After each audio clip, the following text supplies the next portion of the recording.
The landscapes of our lives are for learning, where experience is our teacher. When we gather together to share our resources, we are destined to love and thrive. Hey, good morning. Maureen and I are here with Jen Bleier for an interview this morning. We're at Learning Conversation, and we just kind of no net sort of go for it. It's a podcast about mind, body, spirit, health. And Maureen, do you want to introduce yourself a little bit to Jen and what you do and how you got on the other side of this podcast situation? Yeah. So, this is Maureen. I met Pierre at teacher training for yoga, to becoming Bikram hot yoga teachers.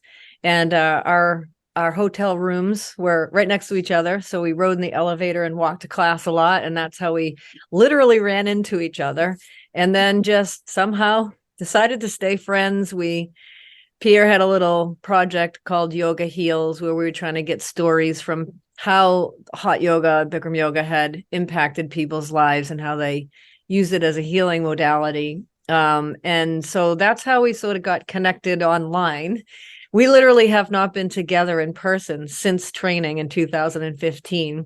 And then I left. I was a high school teacher and decided to change my career and become a mental health counselor. And so I sort of do private coaching and counseling using sort of a body-based mind-body approach that's a little less traditional as, what is typically done in mental health counseling per se, or talk therapy. So I'm sort of kind of trying to wait for the medical system to update itself and come into this whole mind, body, more embodied healing through nervous system regulation and health, in addition to things like cognitive behavior therapy and the talk therapy. So that's where I am. We love learning. I own Landscapes for Learning. It's kind of like a growth positive, open-minded mindset sort of company where I try to just share mind-body resources. And this podcast is one of those resources. So it's part of my site. And so we're trying to share resources, and we think people are resources and have lots to share. So we invited you and other people to come and talk. So it's good to meet you. That's a little bit about me. Thanks, Maureen. And Jen, we met through mutual friends. And do you want to introduce yourself and kind of Sure. what you do? And Yeah. My name is Jen Bleier, and thank you, Pierre, for saying my name right. Not everybody does. I wear many hats. Currently, I am a full-time, I would call myself a somatic educator. I teach different modalities of movement, which include gyrotonic, gyrokinesis, Pilates, some functional training, myofascial release, and such. I'm also in training to be a somatic experiencing practitioner. So I am, in that I'm on your team in terms of embodied practice for mental health. And it's really exciting. And, when you work with bodies, you can't not work with emotions and souls. And so, it's just already enriching the work that I do. I do have a previous life where I was an applied theater facilitator, and that's what my master's is in. So I've been working in communities and schools, doing a kind of theater that activates communities into problem solving and dialoguing. So that's the big picture. yeah, and you were a dancer, right? That's how we met, or yes or no? Everyone thinks I was, which is like the biggest compliment. I do dance. I have danced my whole life, but I have not capital D danced, is what I say. I didn't study at conservatory. I didn't dance with companies, but I have been taking class. I've lived in New York on and off for 22 years. And so I consistently take class. In the last 5 to 7 years, I've been studying American tap dance. And that's, pun intended, that's my jam right now. Like that's what I'm really loving. So yeah, I'm a dancer, little D dancer. So Andrea, who is how we introduced you, Andrea is a capital D dancer. And were you associated with that dance company or just with Andrea? Andrea was my very first roommate in Brooklyn, New York, when I moved right after 9/11.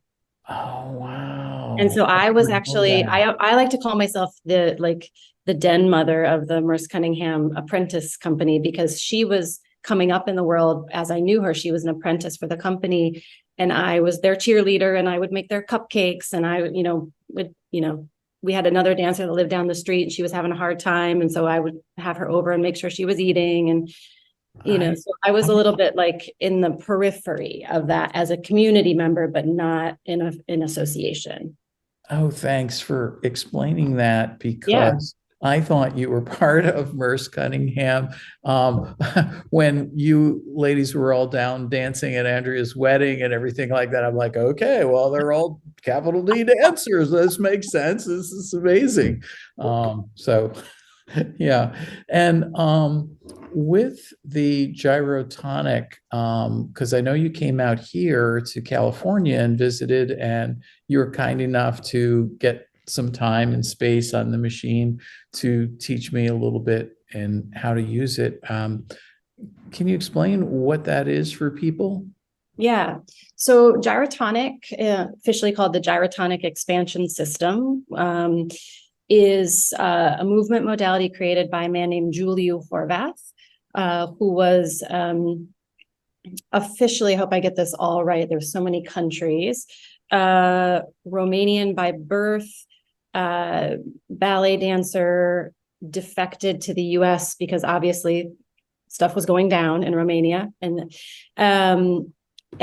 stayed and was a principal with the Houston Ballet, ruptured his Achilles, went to St. Martin the Island, got some downloads from the universe about how to heal himself, created a modality that was at that point called yoga for dancers, which is now called gyrokinesis, which is, you could say, the non-equipment version of gyrotonic.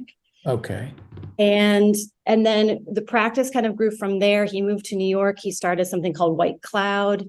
It was this very bohemian place for dancers and other people to come and experience what was becoming gyrotonic. His brother helped build the machines. Did it follow sort of a path that like Pilates, or just a little different, or Much later than Pilates, because Joe Pilates was doing stuff during World War I, right? right? But did this gentleman sort of see the Pilates thing, recognize that there's a place for this modality? He's a dancer, but it's a different thing, or how was there any relation, or just different? There's no relation, and like really purist gyrotonic people will be like, don't even associate it. Like it's just like totally two different worlds, and they don't love comparisons. Like I can just be very frank, like, everything, you can make a comparison with anything. Right. He is not, he's got a sort of guru, like creator vibe to him. Like he's never been a business. Like I don't think that there was a trajectory like that. Got it. He's had a lot of people like lovingly support him and turn it into this worldwide. Like we have over 6,000 or more trainers worldwide. That's a lot. Yeah. I've never even heard of it. I'm so shocked that I've never heard of it. And I wondered what gyrotonic means. Like, what does the word mean? What, like, you know what I mean? Well, like gyro, kind of like gyration or movement, and tonic is something that is like a tonic for the body, something that heals. Okay. Ido Portal, do you know that name? Ido Portal? No. Okay. Because he's sort of, I heard him on a podcast, and he's like into like, I guess, mindful movement, not per se, but like just a sense of your body and, I don't know, movement. And that's what it just reminds me of. And I wondered if you had heard that name. He's Jen, he's Israeli. Okay. And his movement is more in the gyro fashion. I mean, it's a very interesting thing. He was on this podcast, and basically he tried not to talk because he goes, everybody's talking about everything. He goes, you've got to slow that stuff down, get into your body and move. And he does. You can just go to his website and see. Ido Portal. Okay. Yeah. Yeah. But come back to Gyrotonic for us. And this is a fascinating story. Yeah, it's a really interesting origin story. Julio is still living. He splits his time between a small town in the Black Forest called Munstertal and Miami Beach, Florida. I've worked with him in a couple occasions in Germany. Germany used to be kind of like the hub where everybody in Europe had to go for their final certification, and where all the master trainers meet, and kind of he offered a course once a year. That has obviously shifted in the last few years, and he's getting older. So the interesting thing about gyrotonic and gyrokinesis is that they are living practices. So like he is changing things constantly. All of a sudden the breath is different on this. All of a sudden we don't do this anymore. Now we're really into this. So he works very much like a choreographer does, I think, and like doesn't get overly attached to something and gets seduced by certain things and rolls with it for a while. And so it's definitely a living practice. Well, what's the kind of underlying health download from the universe that took place? Because it's got to have some like core. Yeah.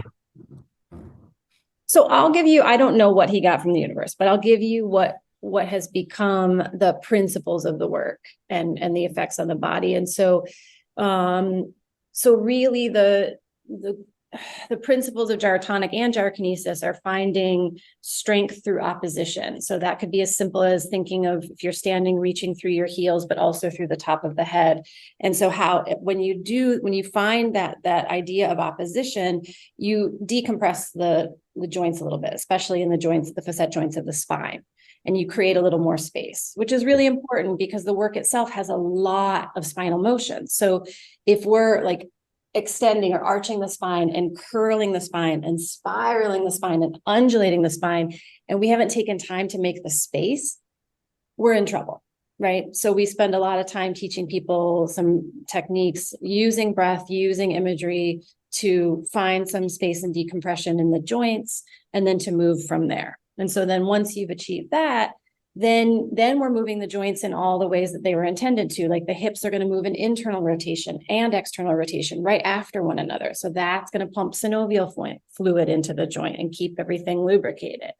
We're going to find full range of motion in the shoulders if that's okay with the client.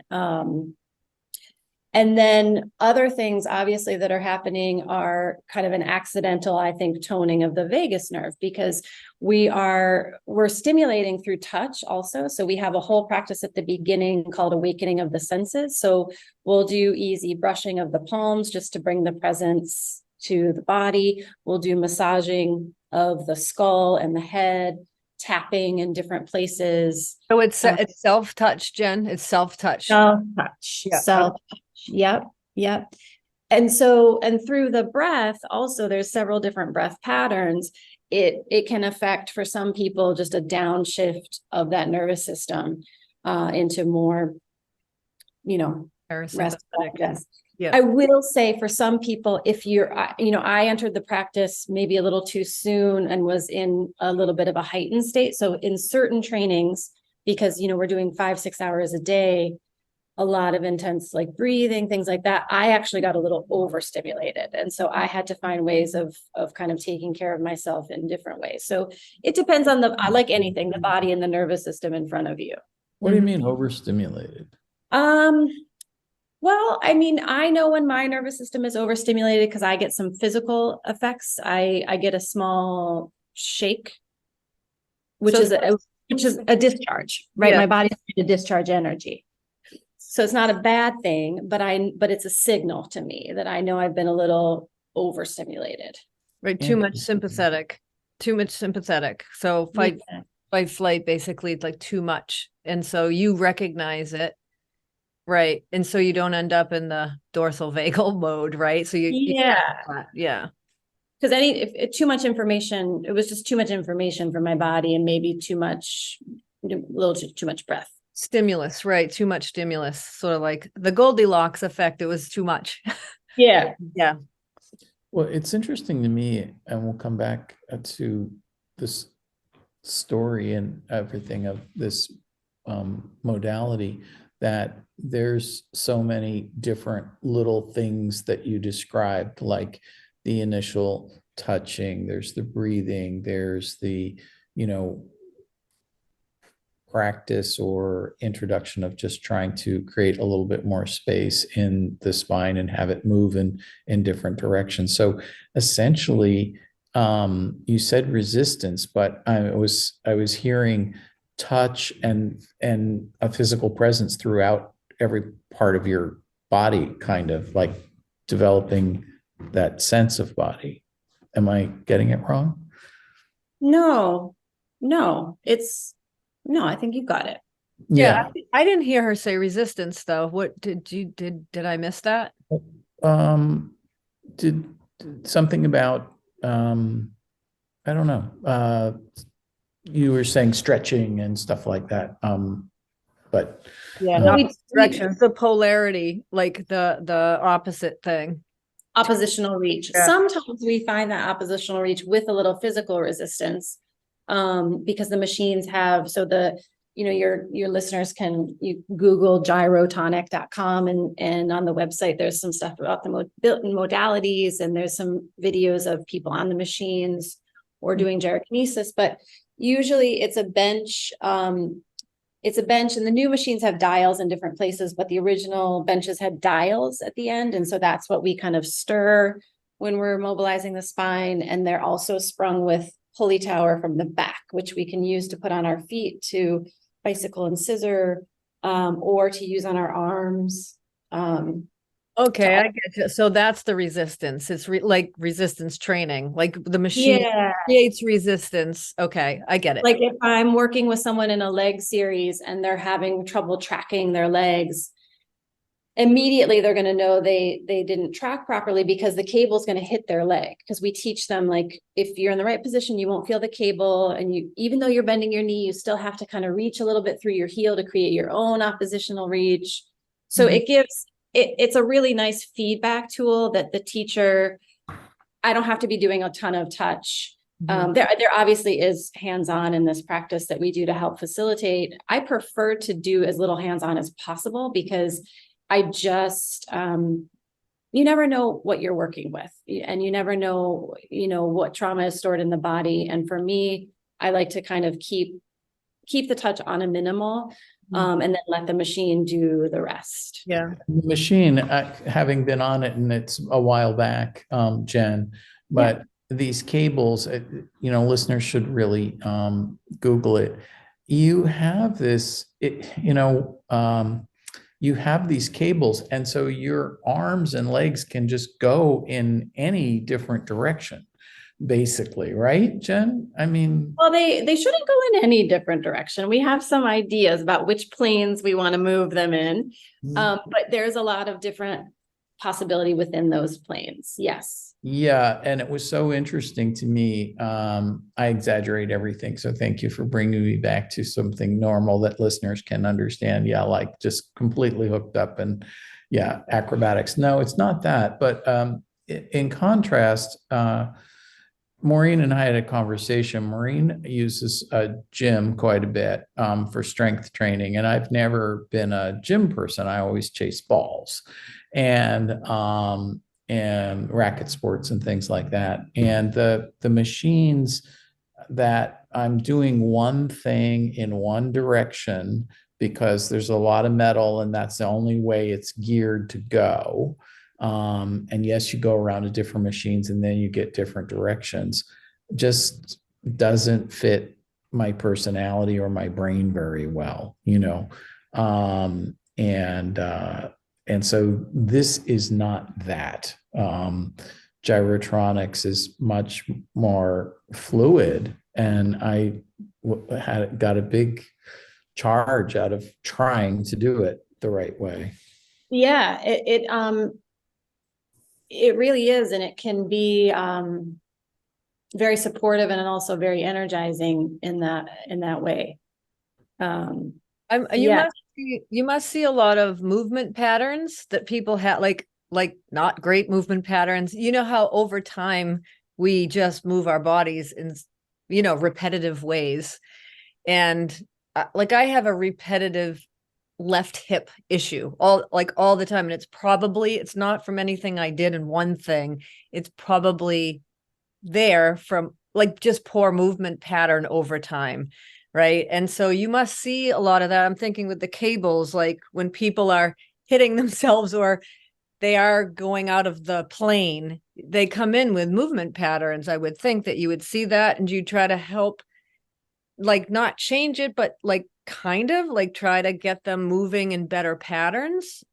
Oh, 100%. That's what I do. I mean, it would be boring if I called myself a corrective exercise, therapist, but right. That's what all of this is. Okay. It's just a much more creative way. So like, I would rather, like, I always do a body scan of someone when they come in. We do a postural assessment. I look at where their feet are, and I can tell a lot from just looking at someone standing and then watching them walk. But then as soon as I put them in these leg straps, I'm like, how's your left hip feel on the regular? They're like, oh, and I was like, yeah. And I can see because of the energetic line dumping into the knee or dumping into the ankle or a supination that is probably happening in their walking pattern when we take gravity away. Right.